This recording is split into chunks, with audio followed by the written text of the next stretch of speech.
ঐতিহ্যবাহী জহরা কালী মন্দিরে পুজো দিয়ে জনসংযোগ যাত্রার সূচনা। মঙ্গলবার ইংরেজবাজার ব্লকের যদুপুর 2 নম্বর গ্রাম পঞ্চায়েতের অন্তর্গত এই মন্দিরে পুজো দিয়ে জনসংযোগ যাত্রার সূচনা করেন মালদা জেলা পরিষদের সভাধিপতি লিপিকা বর্মন ঘোষ। এছাড়া উপস্থিত ছিলেন ইংরেজবাজার ব্লক তৃণমূল কংগ্রেস সভাপতি প্রতিভা সিংহ সহ অন্যান্যরা। জানা যায়, এদিন মন্দিরে পুজো দিয়ে জনসংযোগ যাত্রা কর্মসূচির অঙ্গ হিসেবে দক্ষিণ মালদা কেন্দ্রের তৃণমূল কংগ্রেস প্রার্থী শাহনওয়াজ আলী রায়হানের সমর্থনে বাড়ি বাড়ি গিয়ে প্রচার, মায়েদের নিয়ে বৈঠক সহ বিভিন্ন কর্মসূচি অনুষ্ঠিত হয়।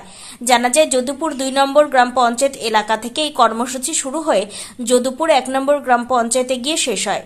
যেন সুব্যবস্থা থাকে এবং স্বাস্থ্যের জন্য আমাদের মাননীয় মুখ্যমন্ত্রী স্বাস্থ্যসাথী কার্ড করেছে, সেই থেকে আপনারা প্রায় 5 লক্ষ টাকার সুবিধা পেয়ে থাকেন। এরপরে আমাদের যেন শিক্ষার জন্য মাননীয় মুখ্যমন্ত্রী শিক্ষাশ্রী করেছেন, সেই শিক্ষাশ্রীর মাধ্যমে আপনারা স্কলারশিপ পাচ্ছেন এবং ছোট ছোট ভাই বোনেরা তারা স্কুল ব্যাগ পাচ্ছে, বই খাতা ফ্রিতে পাচ্ছে এবং রেশনের মাধ্যমে, খাদ্য সাথীর মাধ্যমে ফ্রিতে রেশন পাচ্ছে। তার মানে সবকিছু প্রকল্পই কিন্তু আপনারা মাননীয় মুখ্যমন্ত্রীর দ্বারাই পাচ্ছেন এবং মাননীয় মুখ্যমন্ত্রী দ্বারাই উন্নয়ন হচ্ছে একটা গ্রামে। তবে আমি এই ভোটটা, যে লোকসভা ভোট রয়েছে, আমাদের দক্ষিণ মালদার প্রার্থী শাহনওয়াজ আলী রায়হান মহাশয়, তিনি আপনাদের কাছে আসবেন, আপনাদের পাশে কথা বলবেন।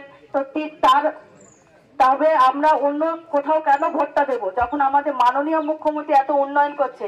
কিছুদিন আগে আমি গোপালপুরে এবং আমজাদতলায় আপনাদের খুব জল জমা হয়, সেটা জানেন, সেখানে আমি একটা ড্রেনের শুভ উদ্বোধন করলাম এবং আমি শুনলাম যে আপনাদের জলের সমস্যা। আমি সঙ্গে সঙ্গে টিএসসি দপ্তরে ফোন করলাম এবং আপনাদের যেন গোপালপুরে জল ছাড়া হয় সেটাও বলা হয়েছিল। আশা করি হয়তো জলেরও ছাড়া, মানে টিএসসি থেকে, দপ্তর থেকে মনে হয় জলও দেওয়া হয়েছে। তো এইসব সুবিধাগুলোর জন্য, আপনাদের ছোট ছোট যে সমস্যাগুলি থাকে সেগুলোর জন্য সবসময় আমরা আপনাদের পাশে থাকি।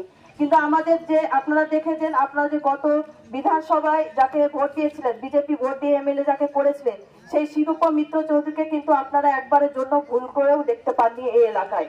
তবে তাকে আবার আমরা কেন সাংসদ হিসাবে নিয়ে যাব? তাই আমাদের যে মালদা জেলার বড় সমস্যা গঙ্গা ভাঙন, এই গঙ্গা ভাঙনে হয়তো আমাদের এই সকল এলাকা কবলিত হয় না, কিন্তু যারা নদী তীরবর্তী এলাকায় থাকে তাদের প্রচুর সমস্যা হয়। আমার চোখের সামনে একটা বাড়ি ভেঙে পড়েছে, যার বাড়ি ভেঙে পড়েছে সে তার মনের ব্যথা আর আমার চোখের সামনে দেখা, আমি সেটা অনুভব করতে পারছি।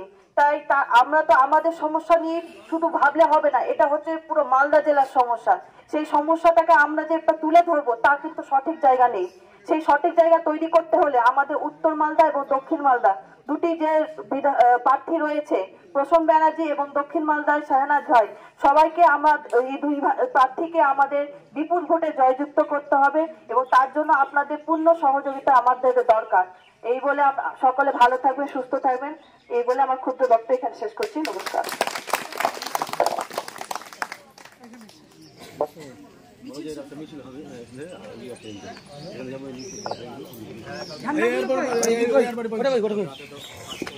Bureau Report, News for Bengal. This channel does not promote or encourage any illegal activities. All contents provided by this channel is meant for educational purpose only.